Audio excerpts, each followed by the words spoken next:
Mark, his girlfriend Violet, and I stopped by to check out the art studio of DJ Neff. He's painting an escape with us this week. So where did the name chalk come from? I was just drawing with some sidewalk chalk that my girlfriend had gave me, and it just happened to be like this joyful experience. I was just brought back to that place and time where I drew with chalk as a child, and there was so much fun and joy and just fearless creativity. We wanted the place that was our playground, essentially, which is this place, you know. So I get to give these cans like a second life. What made you decide to pop a can in the first place? I had a really good teacher in college that challenged me to create what he called a new canvas. Well, I'm gonna paint on spray cans, you know.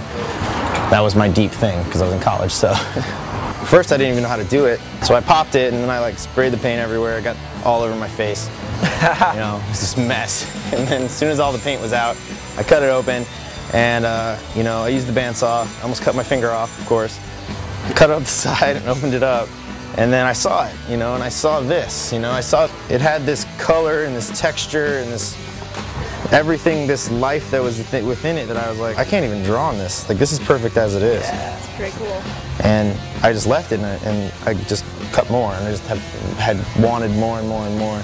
And that's just how the paint dries. Yeah. You never can tell what they end up drying like, you know. Yeah. How do you pop it open? Just puncture them. So your high-tech popping? This is my high-tech popping tool. It's essentially a piece of wood with a very expensive screw in it. So, just pop it.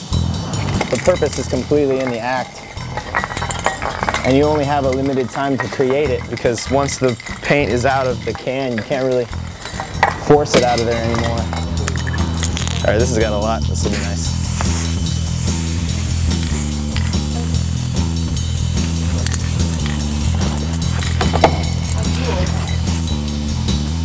So you go through a lot of clothes, huh? Pretty much have paint on everything I own. Yeah.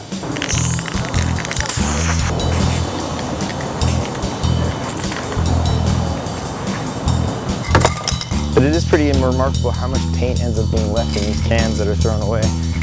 Yeah, it just can't get out, huh? Well, yeah, the straws are short.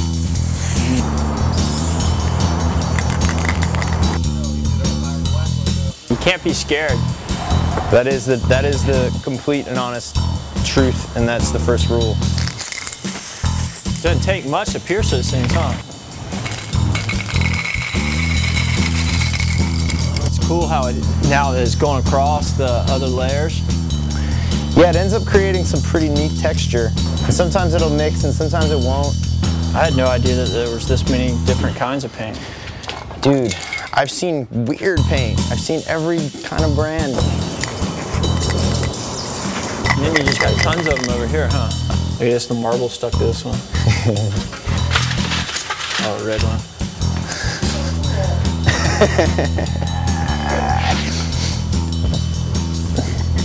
Can we see some of the pieces that are all set up? Yeah, sure. Yeah. Got everything in the gallery. And like the inside of the can? Yeah, these are all the insides. I did a series, the Hearts, the Much Love series, custom wood frames. And well, it's cool after seeing how you cut them open and stuff. And you might not necessarily know what those are, but now that you do, you're like, you appreciate it a lot more. Yeah, these are all cans. Yeah, we end up taking them off the wall sometimes at shows just because people really, they don't know. It's like, you show them the back, and you're like, yeah, like, those are all cans. Sick, oh. If the work can speak for itself aesthetically, and like people can see it and like it for what it is, I'm less concerned about shoving a meaning down their throat, you know? Yeah. Yeah, this is 769 cans. Wow. Total. This is almost my tribute to all those cans that I used and unfortunately didn't make it to this type of artwork because it was so long ago. God, that's so like, yeah, it's crazy. What part of paintings and things were they, or did they paint like somebody's red bicycle, or you know? Yeah, it could have been a chair, a wagon, or you know. I think what's fun is like we're creating stuff out of metal, and it's not like these things they'll last. You know, these are the marbles that are inside the cans. Which you just get thrown away too. I mean, yeah. Think of that. I mean, so I've got thousands a and thousands. huge marble collection. About 10,000, I guess. Yeah, these little guys are good examples of like just that process in like one take. Yo, what's in there? Yeah. It's that curiosity that just kind of came full circle at this point. Like, oh, that's what's in there. Neff's can collecting, trash to treasure art just blew us away. I cannot wait to see what kind of crazy stuff he paints on his van.